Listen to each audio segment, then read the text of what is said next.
Here at Lorehaven, we explore a lot of Christian-made fantastical books. But what about video game stories? What about Christians who are making different kinds of playable adventures set in worlds like the Wingfeather Saga and the Redwall series? Chris Skaggs enters the family room and takes us behind the controllers of Soma Games to help us play games for God's glory.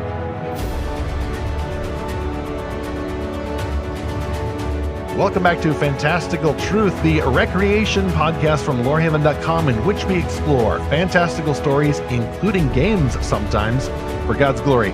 I'm me, Stephen Burnett, the publisher of Lorehaven and co-author of the Pop Culture Parent, That's What It Was. This is episode 197, How Do Christian Creators Make Video Adventures? Shortly, we shall be joined by Chris Skaggs with Soma Games. Zach, by the way, is on an away mission. Thomas Umstad, our previous guest, brought the Novel Marketing Conference to town. So for any of you all who are interested in marketing novels, that's a thing that happened, and we hope it'll happen again. But Zach's off filming the thing and helping make sure that it gets covered well. He should be back in the studio next week. We were going to talk about video games, though, Zach and I, because Zach's the cool guy. He's played all the games, unlike me, the homeschool guy, who didn't play as many games, but I did play some educational games. The first games that I remember, even on my dad's old Apple green on black computer, were the Carmen Sandiego educational games. That blew my mind that you could just go on this, interactive adventure and learn a little something about geography. That's back when they used to put them in a box and you had to get like Fodor's Guide to the USA or the World Almanac or some kind of American history textbook, and you had to look up all of the answers in a book. So books and games often go together. That's what I was trained to think anyway, since I was a kid. But then after that, I did play some worldly non-educational video games like Duke Nukem, the original, not the bloody first-person shooter one. It was a DOS-based side-scroller. Duke Nukem was pink, and he had blonde hair and a big gun, and he ran around shooting at monsters in the then distant year of 1997, when the forces of Dr. Proton had taken over the world. So glad we all survived that particular carnage, and now we can enjoy stories like this one.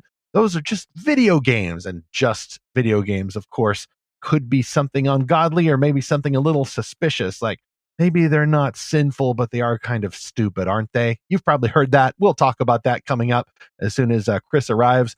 First of all, a mission update at Lorehaven. The big theme this year is Heartless, the new book quest for an older book, actually published in 2010, Fairy Tale by Anne Elizabeth Stengel. The book quest is being led by Elijah David, and if you're listening to this episode on release day, it starts on Thursday, February the 1st. Be careful what you give your heart to. Fairies and romance abound this February as we explore the world of Goldstone Wood in Anne Elizabeth Stengel's Heartless. It's not just a princess who's looking for a prince. There's also a dragon involved, and evil, and lots of fiery blasts. I read this book once, a long time ago. I may rejoin that book quest myself. Elijah David's leading that. You can get more information in our show notes. We also have a review of Heartless. Fantastic title. I think you are sure to enjoy that. To get in the Lorehaven Guild, our castle in the cloud, where we do book quests and discussion about Christian reading, just subscribe free at Lorehaven, Lorehaven.com. It's free to subscribe, and then we will send you the secret portal key to leap into the guild, our Discord server, and join our growing community of heroes there. Meanwhile, our top sponsor of this episode is Enclave Publishing, a returning champion as well. They have a new book coming out later this month called Mortal Queens. That book is releasing on February the 6th, wherever books are sold. They vanish without a trace, disappear into the night. Each year on the Center Island, one girl is chosen to be the next mortal queen of the idolized Fae. The mortals praise these lucky girls, but their daughters are never seen again. The Fae realm is eternal night, where disputes are settled by chess matches, power is acquired through the most devious kinds of trickery, and 7 elusive kings roam. The Fae hide their faces behind masks and guard their glass hearts to keep them from shattering. But beyond the veil of this luxurious paradise, a dark secret simmers, for their queens have disappeared. When aspiring artist Althea is selected, she is desperate to avoid the same mysterious fate. With no one to trust, she conceals messages in paintings and receives anonymous replies from a stranger who slowly reveals the tale of a girl who outwitted the Fae. Only if she is clever enough will Althea survive the fate of the mortal queens, as long as the king who cannot love does not claim her first.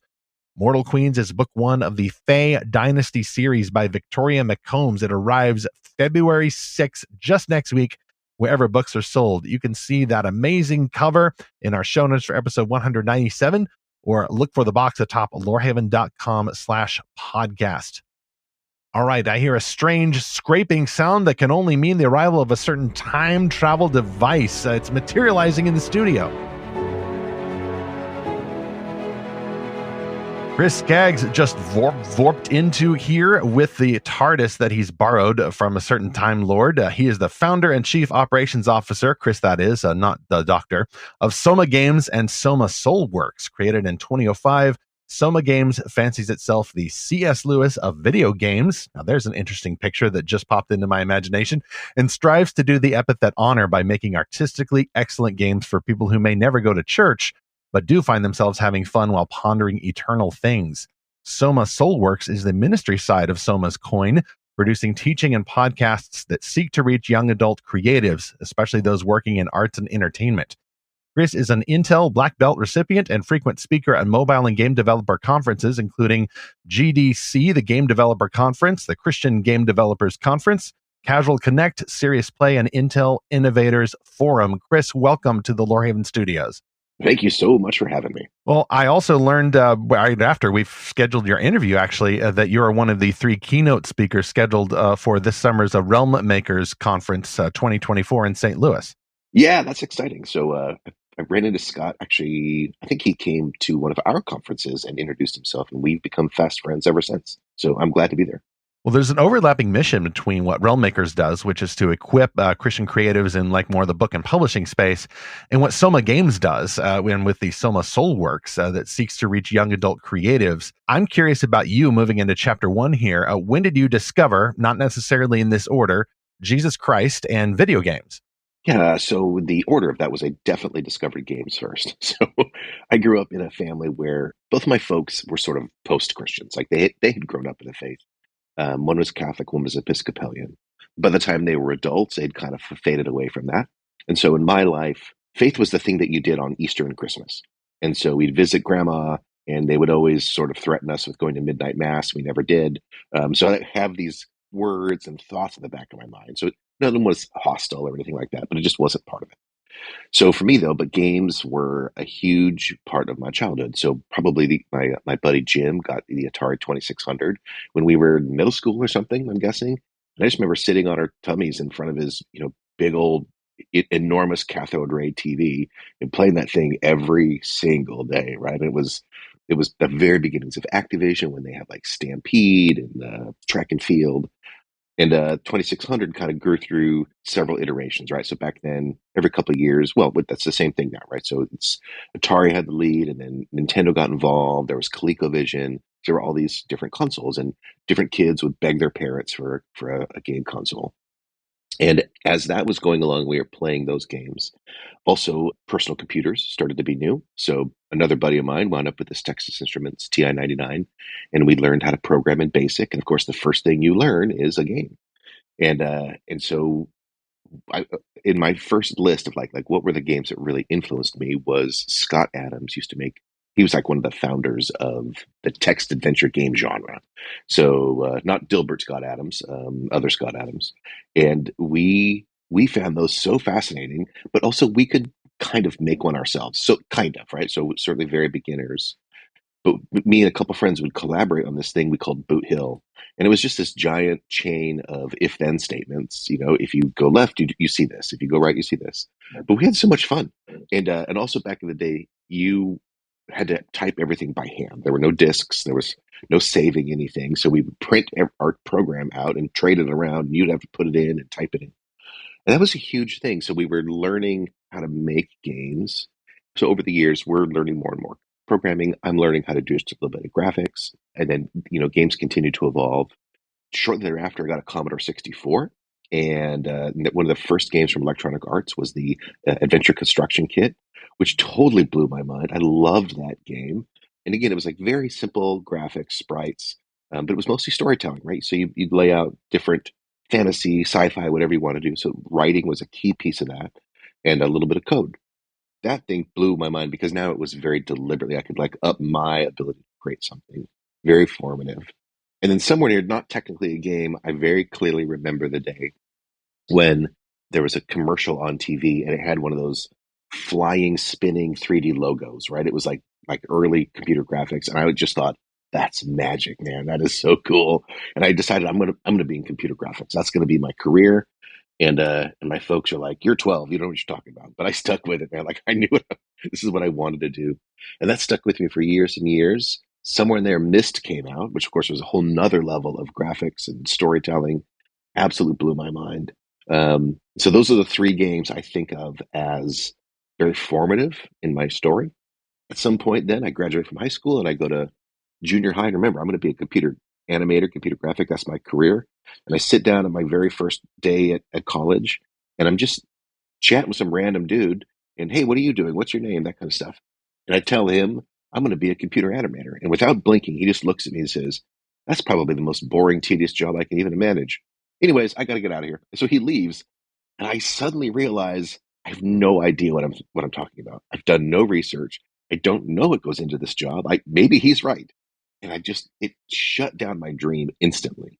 And I found myself like utterly wandering. I didn't know what I wanted to do. And so for the next couple of years, I'm like, dang, I don't know what I'm going to do with my life, right? I have no joy. And I really had a hard time right at that season. I wound up joining the Navy, for lack of a better word.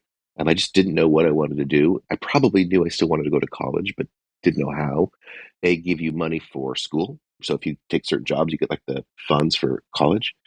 And it was while I was in the Navy, so this is now I'm whatever it is, 22, 23 years old, when I discovered Christ. And so it was there, and when I'm out in the middle of the Pacific Ocean in the dark, basically you start talking to God because you're reading all the C.S. Lewis books, and you start talking to God, and then He talks back.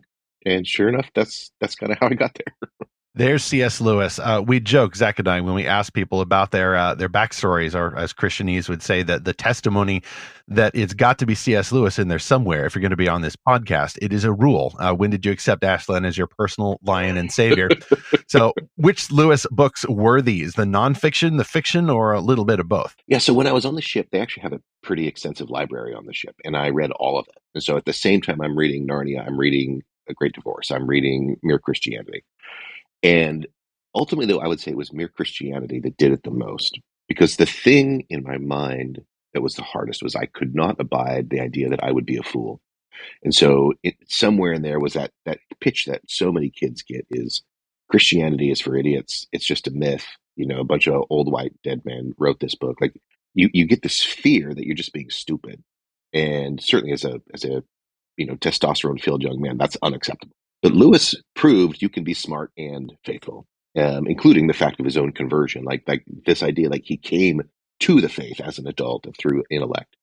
It gave me permission, and I really cared about the fact that you had to be thoughtful and intelligent about it. So I would say it was that book more than anything else. So I doubt this is true for our audience at Lorehaven, but there does persist in the Christian community a continual myth that you cannot have both Babylon of games and the gospel of Jesus Christ. That one, the games that is, are going to make you a mature, immature young man sitting around in his basement, failing to make a name for himself. And then even now, you will see a few possibly well-meaning, pastors, leaders of some kind. Usually they're kind of the gung-ho, gym bro, sports ball types of fellas who are going out there lambasting video games as the hallmark of immaturity in people, especially young men. You very clearly do not feel this way, and not just because it's your job, but because it seems that God had used games and the joy that they brought and the Yes. community that they brought to tell you about virtue, to communicate something to you about human flourishing. But that's how I would put it. But how would you respond to just some of the mythology that video games are inherently immature, that make you into a basement dweller?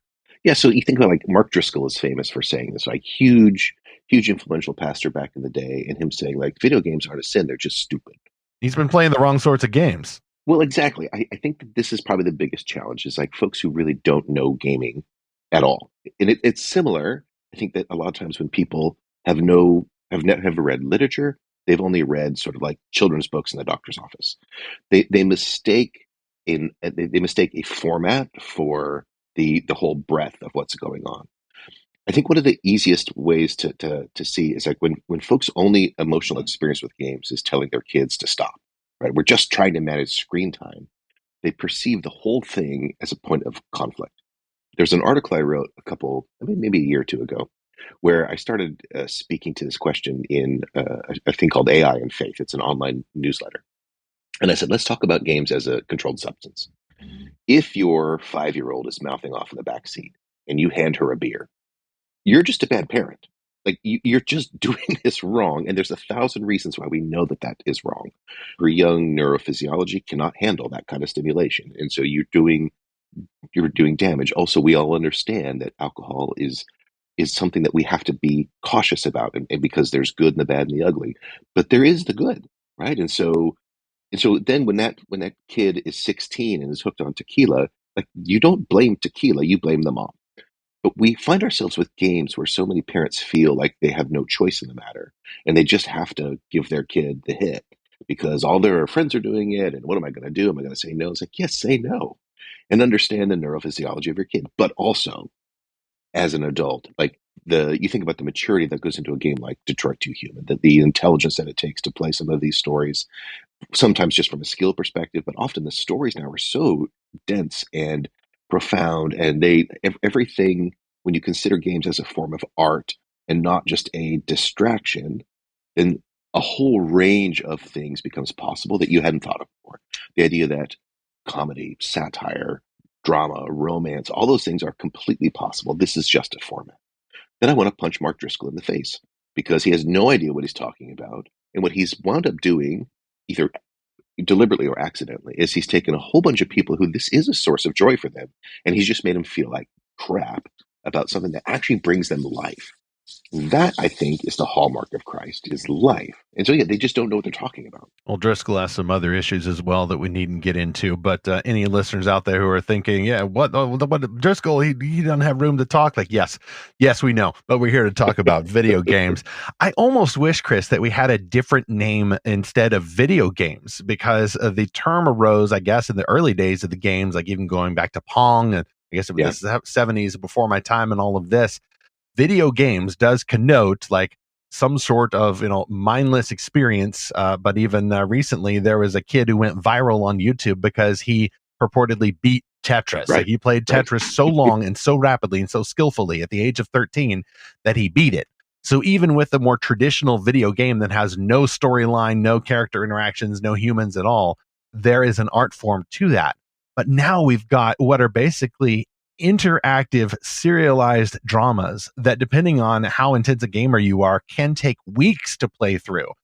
There's a central storyline with these triple A game titles that takes weeks to play through, and then there's also these many subplots and these different materials you have to collect if it's an RPG, and these skill trees that you unlock and all of these talents that you acquire, materials, all the battles, all of these things. At least those are the games that I enjoy. And so these are more effectively, interactive, not even interactive movies, because most movies don't go over, 3 hours, 4 at the most. These are interactive, serialized dramas. The games that I enjoy, like literally this morning, it's Saturday morning as we record. So right after breakfast, I was getting in some time at Hogwarts Legacy. The game has some issues, but it is absolutely marvelous, an absolutely spectacular game with so many different disciplines that go into making this game. The magic system, and literally a magic system, because this is the wizarding world. The music, the fact that you have all of these options for character creation, it's extraordinary. And then other games, like they give you a main character, with her own story or his own story, and that's who you're stuck with. And one of my favorite games is the Horizon series, Zero Dawn and Forbidden West, and there'll be at least one more. Those are extraordinary. There's superhero games, Batman, Spider-Man, Avengers, some of those. Like I enjoy playing those. And yet it's not, I think, a waste of time because there is indeed an art to it. Like I noticed when I was playing the Hogwarts game, like just some moments of something approaching beauty where Yes. you're learning to practice astronomy, or some sort of magical whimsical thing just happens out of nowhere and it surprises you. And to me, that's not driving me down into the basement to sit in darkness. Usually I'm sitting there, with my wife beside me watching, or doing something. It creates or helps to create community instead. It's drawing me out of myself and more toward the higher things. Man, I couldn't agree with you more. One, the language is going to be something I think about more and more these days.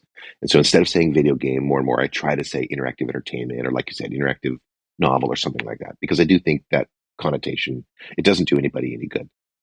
And I wound up having the conversation you just tapped on with, especially around Christians who are investors of some kind or another, who are really trying to get their head around this idea, is you have to get out of your head the notion that these are single player in the basement experiences. I mean, that still happens, don't get me wrong, but so much of gaming now is about community. And the fact that Twitch has to prove a point to you that people are watching other people play games. People are watching other people make games. There's this chat, there's this shared love. And if you understand that, then something really profound happens around what is the purpose in God's kingdom of art and of beauty, and collecting people around beauty just because I think it's in our souls to be drawn towards it. Then sort of by definition, every time there's a light in the dark, like people are going to be drawn to it, and then they're going to find each other. They're going to find something that they share, something that they can talk about. And now you've got a ways for two eternal things, for that matter, 100,000 eternal things to be sharing in a moment of like transcendent beauty. Like that is a remarkable moment. Interactive is a thing now where, from a cultural standpoint, all of the other arts are starting to draw into games as a crossroads, right? So the creation of a game these days takes illustrators, voice actors, writers, musicians, like every art you can imagine goes into the construction. It's like building a cathedral. And so an interesting aspect is in writing, in music, there's celebrities, right? There's like this person wrote that book, this band wrote that song. That's really, really, really rare in gaming. There's a very short handful of people, like Miyazaki, for example, that gamers know by name. But otherwise, no one thinks that way because games have hundreds, if not dozens, of participants, and you have to be super like you're pretty much an otaku if you're like, oh, I know that particular soundtrack designer. Like that's one thing, but that's really rare. So games become like the crossroads of all the arts, which I think is actually a really good thing, because I think another magic power, especially of mobile, is the distribution.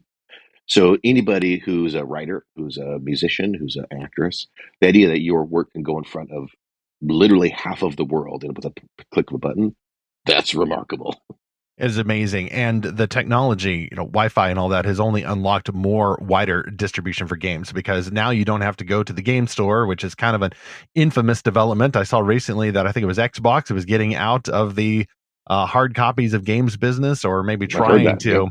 Yeah, I think there's going to be some backlash there, because folks like to own their games, and yet they also like to join that community. There's something to be said about going out to a special place to get the game. And that's something that I enjoyed doing when the Spider-Man 2 game came out. I went to Best Buy. I'm not sure why, because they were completely sold out and they don't want to do physical media anymore anyway. So then, yeah, I went to GameStop and I found my copy and had a little interaction with the NPC. Well, she is her own playable character at the GameStop. It felt like a side quest, to pick up the game itself. Then I realized, oh, great, real life is being gamified. And don't misunderstand, like I'm not even like a really hardcore gamer. I will maybe play a few hours every week, just because of the nature of my work and the fact that I also try to read a lot of books. But I probably game a lot more than I realize, come to think of it, if I'm starting to think about real life in terms of NPC interactions. Maybe that's a sort of a viewpoint that we need to cull, just like the notion that video games are inherently stupid, or maybe even sinful. And so, speaking of culling, that brings me to our second sponsor, returning champion Anthony DeGroot, with his novel The Culling Begins, starting off the next Christian series that you could get into. The series starts with The Culling Begins, a fictional story about 12 spirit oaks who guard Eden from the great deceiver. After standing for as long as anyone can remember, the spirit oaks begin to vanish from the world and two opposing forces begin to clash. The Spirit Oak Chronicles will take you on a journey of faith, courage, and horror, all to save Eden. This is The Culling Begins by Anthony DeGroot. This first installment of the Spirit Oak Chronicles is available in paperback and ebook wherever books are sold. Links in the show notes for this episode 197, or go to lorehaven.com/podcast. All the sponsors are at the top of that page. So chapter 2, Chris, this is a question I think that you and I will both have some opinions on, and yet I think it's a shared opinion. How can Christians game for God's glory? But before we continue in that, I'm curious just what connotations that you have when you first hear that phrase, God's glory, and maybe some of the things that you've run into, not just as a gamer, but also a game designer and due to the work that you do with Soma games. I think when we started talking on email, you showed me this question ahead of time. And my response was that question sometimes hurts my heart because often, and I realize this isn't where you were coming from, but often I hear that question with a connotation, which is to say it doesn't. Like games do not provide to God's glory. And so as a result, it's sort of like in the last section, like there's gaming at its core is negative, is a waste of time, and is possibly from the devil. So often I hear that frankly it triggers me in some cases. I'm like, oh. Well, you usually like someone maybe raise their eyebrows and like, does that really glorify God? I mean, it can be asked very passive aggressively rather than with a posture of openness. Like, how does this glorify God? Like, notice the question I phrased it like didn't say, can we even game for God's glory? With this defensive posture, but how can this happen? Which presumes that it is possible. And I believe it absolutely is, just like with any other human expression of creativity.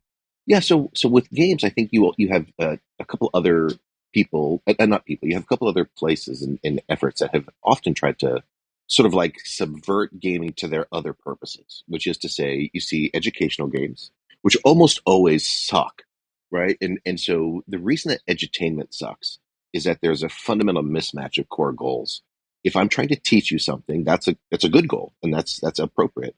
If I'm trying to have fun, that's also a good goal. But when either of those becomes sort of like subjected to the other one, then one of them suffers and they're off target. When I'm trying, like one of the natures of play is this notion that the goal is fun, right? The goal is, and that's not to say that that's not an appropriate or a meaningful goal. It is the goal, which is different than to listen to a gospel track, which is different than to teach me about math.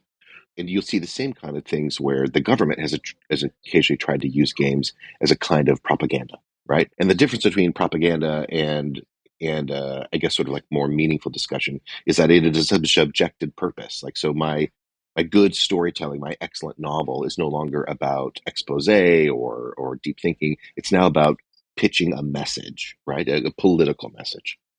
And so when we talk about God's glory, I think that the Reformation has hurt us, which is to say the focus on sort of like sola scriptura and that in the church setting has meant that if you're not learning about Christ, if you're not quoting the Bible, then it's probably not good, which leads also to you shouldn't have any fun in your work. So anyways, I think that the sola scriptura thing has been a function and totally unintentional. I'm not saying that sola scriptura is bad. I think when it applies here, it becomes tricky. Dorothy Sayers has this line where she says, the church has never made up its mind about art in general. Now, she means the Protestant church, where beauty, we talk about, truth, the good, the beautiful, and the true. We're all really happy with the truth. We're fairly comfortable with that. I think everyone agrees that the good, even if we fail to define it, is awesome. But beauty gets kicked off the back of the bus because we don't know what to do with it. We don't know what it means. And the truth is it gets underneath the other two. Like, as Simone Weil used to say, like, beauty is one of the two things that pierces the soul. It gets underneath all of our expectations. It gets underneath all of our presuppositions. And I would argue that it's why parables work. Here's one of the hot takes I love when people start to confuse art and Bibleism. Like, did you recognize that Jesus told parables in order to be misunderstood? He says, like, that's a feature, not a bug, right? The idea, like, I tell you so that you guys won't get this. He said, he who has ears to hear, let him hear. He was encouraging someone to lean forward and ask the questions, to think about the symbols and the meanings of what he was saying. Yeah, and that is a bizarre thought and when people start to realize this, like, oh, parables do that on purpose. And when we see that, then this whole concept of like, why do we tell meaningful stories? Why is there metaphor? Why is there beauty? Frankly, because sometimes most of us in the West have had some conversation that says, at some point, my faith moved from my head to my heart. Like we've heard that idea that so often. And I've always said that's because we did it backwards in the first place. We appeal so often to people's heads and ignore their hearts when really it should be the other way around. I would rather have someone's heart captured to Christ, and then they can work out the details, right? Like they can work out the details. But you can't think yourself into passion. You can't think yourself into love, and you can't think yourself into relationship. Or at least it's much, much harder. I shouldn't say you can't, but it's so harder. So, okay, so it goes back to your question, God's glory. St. Irenaeus had this quote: "It is the glory of God for man to be fully alive." The whole notion of life is this fullness of joy and fun and laughter, and games. When they're done well, which is true of all art, they bring us into that emotional fullness, that full range of emotional thing that is absolutely a gift of God. It is absolutely a reflection of being fully alive. We see in Jesus the whole range of human emotion, from anger and sadness, from frustration and irritation.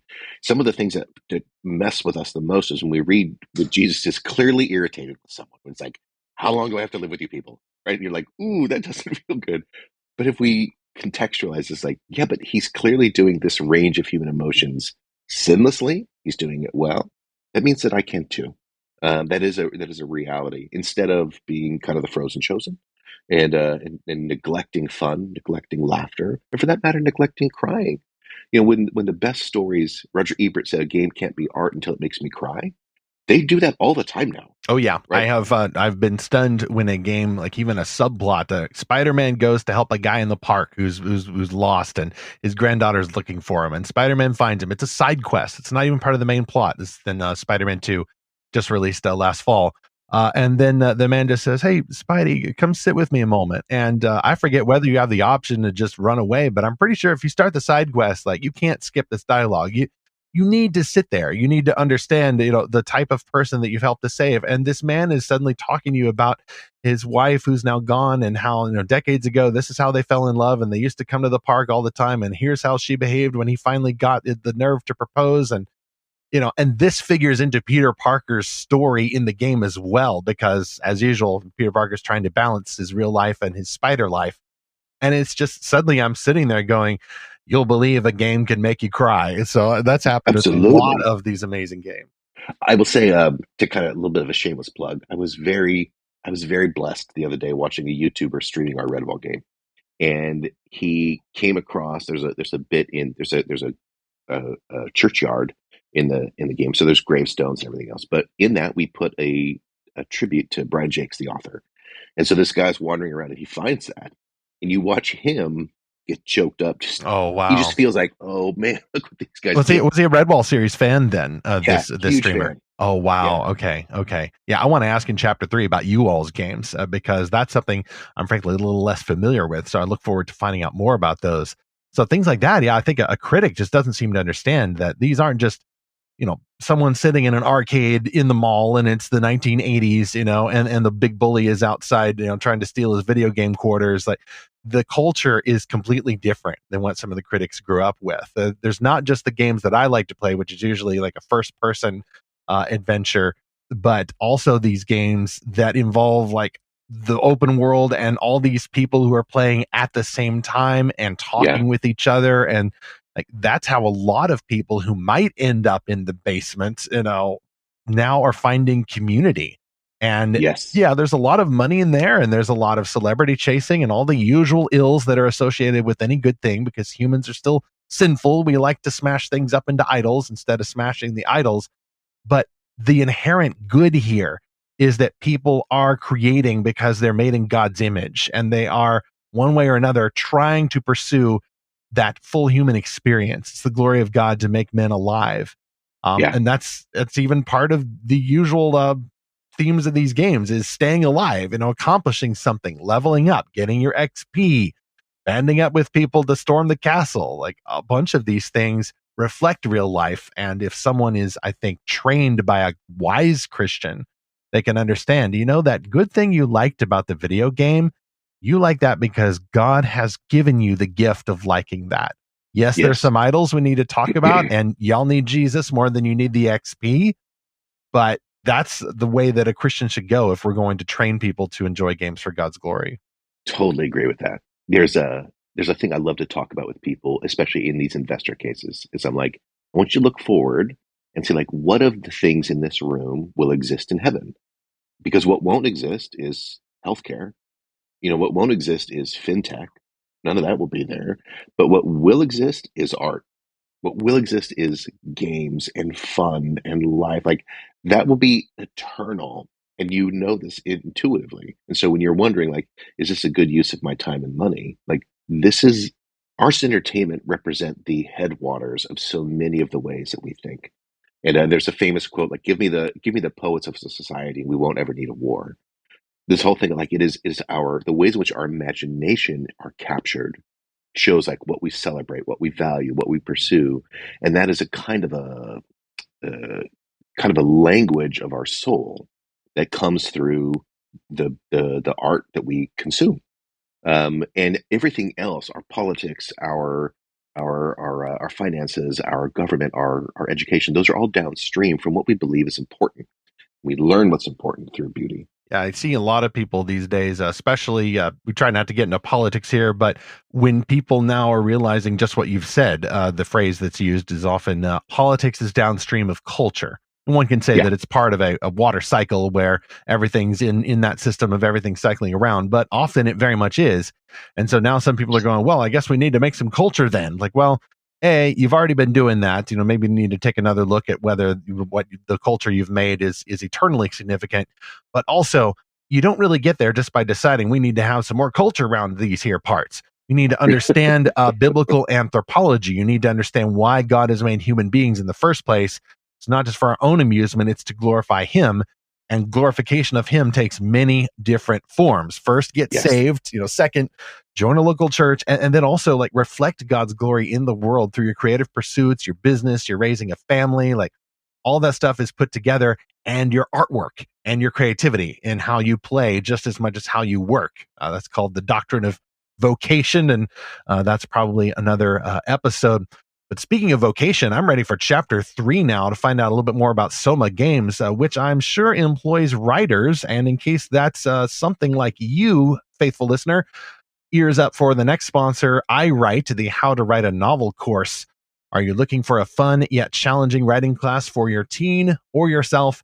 I Write, How to Write a Novel is an online writing course that will teach you how to write novels that your friends and even strangers will want to read, how to overcome writer's block and gather ideas, and much more. A mentorship option is also available to go along with the course.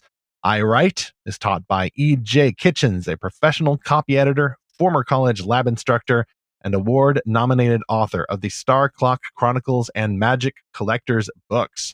For more information and to enroll, visit ejkitchens.com/courses. You can also get that link in the show notes for this episode 197, or go to lorehaven.com/podcast. All right, Chris, this is where we get unashamed shilling, because we want to find out about Soma Games, Chapter 3. This is your company named after the stuff that you ought not consume in the brave new world. What kinds of games does Soma create and why? Y'all have an explanation on your website, but I want to hear this backstory from you in person. A, why start a video game company? What's the backstory? And B, why name it after the drug from an from infamous Brave New World. dystopian novel? Okay, so the true story, and there's a short story and a very, very long story. The short story is like I started Soma Games because God told me to. And for me, it was very much sort of one of those supernatural experiences. Like all of a sudden, this was just super, super clear. And I tell that story at some exhausting length on our website if you're interested. I think it's a fun story, but I couldn't just like spit it out. Part of that moment was I felt like God said, "This is the name of your company," which is to say, the way that I see it is like I didn't pick this name, God did, and so on the one hand, clearly it is mentioned in Brave New World, but what I found is like it's actually a really interesting word. It exists in lots of different languages to mean lots of different things, and so Brave New World feels like a really fun kind of like double or even triple entendre.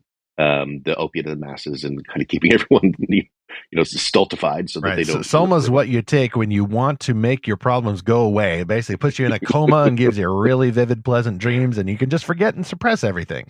Which is exactly what video games do down in the basement, right? Exactly. Just kind of like medicate everyone away. So that I think is just ironic and funny. But it is also in Finnish, it's a word that represents sort of means pretty, sort of means cute. And so for us, the aspect of the artistic beauty of games has always been a central feature. In Swahili, it means something like learning or teaching. And so it has this connotation in Swahili. In Hindu mythology, Soma is the name of the drink that the gods drink to keep them gods. And so it's like just a hairbreadth away from sort of living water and this ambrosia, something like this. But I think the one I've come to really believe God meant, although he probably means all those things, is that in Greek it means body. In the way that when Paul talks about the body of Christ, he's talking about the soma of Christ, when all the parts come together to form one soma. That's the word that he uses. And so the community building aspect of Soma I'll get to this in just a moment, but was a unexpected piece of this journey. But I've come to believe it's actually probably the most important. This happened in 2005, where God, goest thou and make video games in my name, which was super weird for me. Did And at the you time, I thought actually it was speak in the KJV, or did it just feel like it? Because sometimes that sense of inspiration can always feel a little KJV lofty there. so no, not KGV and not Audible. Just to be clear, it was just this series of events, and for me, like I really feel like kind of still small voice in your heart is a big part of how I try to live. Mm. And so, but this was there's times where it's more or less clear, right? Sometimes less still, sometimes less small. And so this was kind of a big kick in the face, and then it was really validated by a whole series of those sort of coincidences slash miracles that you're like, okay, something is moving here that I am not in control of. I love it when that happens, by the way. It's happened to me It's at least a few times, and then you can look back and go, "Oh, that was God's providence moving. That was him nudging me when I absolutely, didn't even know it, but afterwards it seems really clear." yeah. And so for Soma, like we stepped into a place where, okay, so I told you in section one, back in junior college, I had my video game dream totally dashed. Like this one rando guy at college said like you shouldn't do this, and I believed him. And then for like 20 years, I just did stuff, right? I had a job, I was entrepreneurial, so I like lived life. Many years later, so I'm going to fast forward about 2015 as Soma has now started. We've started building things, and I still haven't got my head around it. Like, why am I doing this? And in the course of a single year, I met three people. One was Scott Adams, and I mentioned the Scott Adams video games were hugely influential for me. Back when he made those games, he was not a believer, but he had since married a tie dye wearing Puerto Rican woman who's fantastic, and he'd become saved. And so I met him at the Christian Game Developers Conference, and I'm like, Scott, oh my gosh, like you were hugely influential in my life. And so we shook hands and did all that. And he actually worked with us on a game later on. Later that year, I met Rand Miller, who made the Myst series, another huge influential thing. Like, oh my gosh, you changed my life. And of course, he's a believer. And then I met Dave Evans, who was one of the founders of Electronic Arts, and I had the same conversation. You changed my life. And so in one year, I met all these men who were all believers, and I was just blown away by the providence of it. Like, how did this all happen? And it was there where I felt like God said, "Do you remember you wanted to be a game developer all those years ago?" And the truth is, I hadn't. I'd forgotten that that's what I wanted to be. And here I was, years later, and it's like God almost had to back me into this case and realize, here you are, you're doing that thing. And it was this incredible like light bulbs go on. It's like all of this stuff came together to bring me right to this moment. And what a wild ride it's been. Soma is the result of that. It was the result of a very supernatural thing. If we lean into that there's a fair bit of fear and trembling in that because it feels like more of an assignment than an opportunity. That's an interesting place to live. So, what sorts of games does Soma make? What was y'all's first game, and then any other highlights in particular? Like you mentioned the Redwall series. I know that y'all have done some stuff even with the Wingfeather saga. But what Yeah. stuff can you talk about, even if it's fairly chronological? Sure, sure. So we started back in 2005 when we first had this idea. Your choices were console, so it was basically Xbox, that kind of thing, PlayStation, and they were very, very expensive to make, and you needed a ton of money, and no investor is going to give a web development shop $1 million just to see what happens. So we kind of bided our time until 2008 when the iPhone came out. Now you could make a game on the iPhone really for a fraction of that. I think for $10,000 was our total cost. And so we made a game called G Into the Rain, and it was a gravity puzzle game, sort of like Death Tank or something like that. And that was our very first game. When we did that, we actually invested a fair bit in like music and voiceover and basically the artistic pieces of it. And that got some people's attention. And they would say things like, if you made that, can you make this? And so pretty instantly, mobile was blowing up and people were just throwing money at us. And so, and that included where Intel is just over the road from here in Hillsboro, and we had some contacts in there. And pretty soon, for the next several years, we made several hundred. I don't want to say several hundred, about 200 different apps for mobile and for the App Store on someone else's nickel. So we had all of this client work that let us train and learn and figure out. And we weren't really making games for ourselves very much at that point, but it was fun. It was a good training time. We had this history of all of this work and training and exploration, and we were all over the map. So sometimes it was for desktop, sometimes it was for mobile, sometimes it was Android, iOS, you name it. So the variety of games we've made goes from like Reversey to eventually we got to more robust console games and procedural games. Always it's someone else's idea, though. One of the fun things that we made for a guy was he wanted to make a game with simulated wildfire fighting with aircraft, and so we had to have this dynamic system of how fire spreads in a forest and heat transfer. It was actually super super complex, and it broke the iPhone. It was like overheat. It was too much math, so we had to dumb that way down. But then it was fun to drive the airplanes across, and you'd swipe with the firefighting retard. It was a fun mobile game. But then in 2011 was this huge break where we wound up connected to the Redwall property, which at the time was so far above our pay grade. Like it was absolutely, how did this wind up in our hands? And it was just a series of, this guy knows that guy who knows this guy. And sooner or later, we're kind of like roped into it. And literally at the time, I didn't know what Redwall was. So I get this phone call and I'm like, yeah, I mean, okay, talking mice, they've got swords. We could probably do something. Just let me know when you're ready. Lots of And stoats, lots of feasting, lots of lots quests. and lots of. It's basically Reaper-Cheap, the franchise, because it's That's a like great way all to the put it. talking beasts of Narnia got together and there's no humans and no Aslan, but it's still really cool. My wife's been a big fan for a very long time. They're great books, but at the time I didn't know them, and it was fun stories. Like we made our very first blog post about this, probably in 2014. Like things just kind of got to the point where we could start talking about it. And this soldier in Afghanistan writes us a letter in pencil, and he's like, "Redwall changed my life. I wouldn't be the man I was without it." And he just goes on for pages about how much it means to Oh, him. wow. And he's like, "And I love that you guys got this. You're going to do it so well. Like I think you're going to take good care of it. It's fantastic." At the very end, he's like, "Don't screw it up." Except he didn't say screw. And we were like, what are we got ourselves into? And pretty soon we start getting more and more letters like that. Like this IP, like people love it. And so we just realized we had a tiger by the tail and became this big like responsibility in a good sense. Like we felt like we've been entrusted with something really precious. So we worked really hard on the story. We worked really hard to make sure that we were looping in the fans. We're going to do the best we can. And you can't make everybody happy, but you can certainly you can take it seriously. And we did. And I think the fan base has been so wonderful. They've been very supportive and they want us to do it well. The Jakes family has been fantastic to work with. Like we've had a really good experience with Redwall, and not just one game. So yeah, shameless plug, right? Here in February 20, we'll be releasing the Scout Anthology, which is all of our previous. So this is a 3D puzzle adventure dialogue story game. So think in the neighborhood of Zelda, that kind of thing, but set in Redwall. And we'll be releasing that on Steam, Xbox, and PlayStation. It will be mobile, but at the moment it'll be on Steam, called Feast and Friends. And that is the cooking game. So cooking, as you said, like food is such a central piece of Redwall. Like the rats are banging the doors down and they're like, let's go have a sandwich. So it's like it's so central to the whole world. And I love cooking myself personally.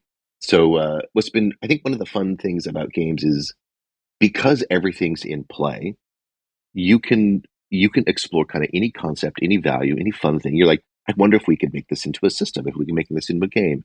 And with just a little bit of cleverness, it's really, really cool. I am a huge fan of short format games. So, and I think about this in terms of, you mentioned the parables earlier.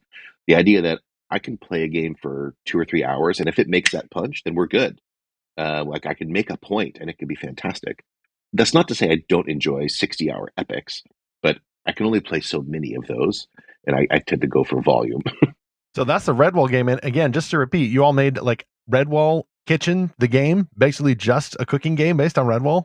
Yeah, and it's called Feast and Friends. Yeah. Wait till I tell my wife about this. When does that release? I literally will go onto my PlayStation and put that into whatever queue I can put that into. So that one will be on Steam. So Oh, that's I will Steam. give Okay, you so it's PC game. yeah, Okay, good, good. She does PC a lot of game. that too. So We'll see if we can port it out to consoles. Like we don't know yet. But yeah, and if you'd like, you hook me up and I'll get you a pre-release copy so oh, you can see what we're marvelous. working on. Okay, I Yeah, was going to pay for this, and the faithful listeners are going to pay for this. I wasn't going to ask them to do something I wasn't going to do myself, but we definitely need to get in on this thing. Now, so y'all are working with the Jake's Estate for Redwall, but there's some other franchises that y'all have done as well as your own originals as well. yeah. Tell me some about, for example, the Wing Feather tie-in that you all made. So Wingfeather Saga, just if you don't know this, they are doing all of their animation using the Unreal game engine. So they're taking a very different approach. So it's like 3D at its core. And somewhere there, Brock Starnes, who knows me from other concepts, like said, "Hey, can you give us some training? Like help us understand this engine. It's a game engine by nature." And so one conversation led to another, but pretty soon we just started talking about gaming in general and the idea that they are fully aware that their core audience, basically 8 to 12-year-old kids, they game voraciously. And one idea was if you want to find those kids, they're on Roblox. So we created a huge we basically recreated season one in Roblox. So we've got all the major sets. So we've got Iggity Cottage, we've got the village, we've got the Pete's Treehouse, the Ankle Jelly Manor. And so we recreated these in Roblox and just made a community game for you to explore the world. And that has been so rewarding that, and frankly, if you're kind of business minded, the the cost comparison between making that and making, for example, a bunch of YouTube videos, Facebook posts, that kind of stuff, they actually compare really well. And so, but what's great is the people who game compared to the people who like your post. These people are in it to win it, and they come back and they come back and they come back, and they're spending hours and hours engaging with your brand. So they're learning about Wingfeather, they're learning about all the characters, they're engaged in this world when the series is over or in between seasons. It's really great from an IP perspective. And some people, I think, make the mistake of thinking that you can make a movie or a show or a game, and that's not true. You should be making both. The idea that brands now are worlds where people want to see it in lots of formats. They want fan fiction. They want a board game. They want an online community. They want a show like you think about Star Wars in a way like it's this huge world that people I want to wear the hat and have the lunchbox. Like that's where the stuff is. So working with Wingfeather has been fantastic. When they mentioned Roblox, we were like, "That's not a real game." So we were a little bit snooty about it, and frankly, until we got in there, and Roblox is actually really impressive. So I've changed my tune on that, and we've loved that product, and they've been a great team to work with. Then you mentioned another experience that came out of Redwall is the best performing Redwall product we made was interactive fiction. It's a mobile game called The Lost Legends of Redwall, and folks love reading. And from a sense of if you were originally a reader, then the baby step towards gaming is probably interactive fiction, right? It's choose your own adventure, that kind of thing. And so we didn't really think about that because we were coming primarily from the gaming world, but it turned out to be a great bridge between readers and gamers. And we really want to do more interactive fiction because it's such a fun genre. We're really far down along of our own interactive fiction, which harkens all the way back to our very first game, G Into the Rain. And it is a world that is sort of like the pre-flood world of Noah's Ark, but now added Blade Runner and Supernatural. So if I throw all that into a mash, I've got this kind of like neon noir adventure detective game about like just a wild world of how dark can the world be that God's like, this has got to go. Like it's got to be, and so it's not family friendly, it's not safe for kids, but it's like steeped in biblical stories and steeped in but the thing is, if you're not a believer, you wouldn't know that. You're just like, wow, that's crazy stuff. That's fascinating. And that starts to answer my probably final question here is, yeah, what's ahead for Soma Games through the year 2024 and even going into next year? So we've got that to look forward to, in addition to the other releases coming out in February. Any other news you want to break or hints you want to drop before we send you back into the TARDIS? How about this? I will say, like, I have some cues on some more IPs. Like, if I, the one big project that we're working on is this interactive fiction as a platform. We have about 50 stories that we want to tell. I really hope we get to do that. And it's everything from biblical stuff. So think like House of David, Chosen, stuff like that. Like, I would love to do those stories because I think they're really, really fun, on up to like Cthulhu horror stuff. So there's this really big thing where I think the genre of games is just, it is so wide open, which is one of the reasons I started hanging out with realm makers. Is there's a gigantic need growing, not just at Soma but all over, for writers who really can tell good stories, because the format of the technology of interactive really needs good storytellers. It's a little bit, well, it's a lot different from writing a novel. It's a little bit different from writing a screenplay, but story. And so interacting with all the great authors at Realm Makers has just exposed us to so much fun stuff. So right now, that's kind of our big push. And but otherwise, I think that's, yeah. I don't have any announcements beyond those. 3 games feels like a lot this year. Okay. Well, we will let you get back to the work there. Chris Skaggs, thank you so much for stopping by. And where can folks track Soma Games on the interwebs? SomaGames.com. So super, easy peasy. All the links in the show notes. Chris, safe journey to you, and make those games for God's glory. Really appreciate what y'all are doing, and we're going to be praying for y'all. That's a big project, but it is so necessary. Thank you, sir. Thank you very much. Well, it's fantastic to meet Chris. We actually haven't met before that interview, so a complete blind introduction there. But wow, I love the like-mindedness of someone who's not only grown up to love games, these interactive, playable adventures that bring together all of these creative disciplines, but articulate why to love them and even make them for the glory of God properly understood, not narrowed to that sort of really pragmatic definitions that sometimes sneak in when we're not looking. All the best to Chris Skaggs and all of the crew at Soma Games. By the way, our comm station is open. I want to hear what you thought about this conversation. And our top question for you then is, how do you train yourself and maybe help train others to game for God's glory? How have you been grinding with the side quests and collecting stuff in the woods and getting more XP in order to worship Jesus, not just through church and the training exercises there, as much as we need those, but in normal life of recreation and play and creativity? So send us your reply to that, podcast@lorehaven.com, or tag us on all the socials. Just search for Lorehaven. You can also react in our Lorehaven Guild that I mentioned at the top of the show, where one hero of the guild, D.H. McCormack, had some thoughts about episode 196. That was just our last episode that we recorded with Jamie Foley, the creative director of Enclave Publishing. Lots of great discussion there. People like knowing how books are made and also like debating what's best or what's their favorite. Ebooks, hardcovers, softcovers, audiobooks, or maybe, you copy the book into a handwritten scroll and that's your favorite. But D.H. McCormack said, really enjoyed the conversation of digital versus physical mediums and how that connects to traditional expressions of Christianity versus newer ones. In a world drowning in digital noise, the feel of a nice book in your hands and the way it forces you to be still, quiet, and pay attention to one thing is really valuable. I thought that was a great thought because we mentioned in that episode about how a physical book takes up space and it has weight. And maybe that's the kind of thing that more people are looking for in a local church service. But there's also a kind of quietness there. There's an encouragement to be still, almost to meditate, not just sit there and hum and empty your mind, but to sit there and be quiet and fill your mind. That's much closer to the biblical ideal. And of course, reading a book on a page connects us with the past in which our ancestors in the family of Christ also read pages. I joked earlier about scrolls, but that is how the word of God was originally communicated. So there's something about the tactile nature of that practice. There's something about the quiet, and there's certainly something about the discipline that helps us to build those connections in our mind and become flourishing humans. Another guild hero, Bob H., also remarked, one subject that wasn't touched on that I expected was that I often hear authors talk about the difficulties in naming their books. Well, that's a really good point. That probably would have taken us a little earlier into the process of the making of the manuscript and the writing and the behind the scenes stuff.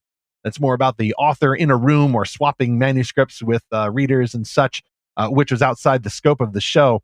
Interestingly, I have my own thoughts about naming books, and it's my personal goal to be able to name as much as possible, within reason, with flexibility, any books that I ever make. My first book I did not actually name. We had another name for the pop culture parent. The publisher suggested that name, and it wasn't just me writing it. It was me and Ted and Jared. But we all kind of looked at each other, I think, over the distance and went, I don't hate it. And then realized, yeah, that's a really good name. So props to the publisher of the pop culture parent there. It's a very memorable title, and you got to think about marketing and search engine optimization and all that stuff. And of course, you might want to check just to make sure that the book title that you think is amazing isn't one that's already been used, or a title that connotes something that the book is not actually trying to be. We look forward to doing more behind the scenes episodes like this. We kind of had two in a row. The first one for how books are made, and then this one really about how video games are made. What do you want to know about how fantastical stories are made? Just let us know. Email podcast@lorehaven.com or tag us on said socials. Next on Fantastical Truth, speaking of games, did you know that next week, as of this release date anyway, is a certain major competitive sporting event? But instead of XP, they have scores. Instead of combo moves and puzzle solving, they have plays. And instead of dying, they have losing. And instead of save points, they have yard lines. How can Christians who love fantastical stories show love and respect to other kinds of fans who love sports? Meanwhile, I'm not the biggest sports fan, and I'm only a casual gamer, but fantastical stories can arise anywhere you look because we live in a fantastical world. Let's not suppose that something like video games is inherently worthless or needs special reasons like, oh, the game will teach you something in order to justify it.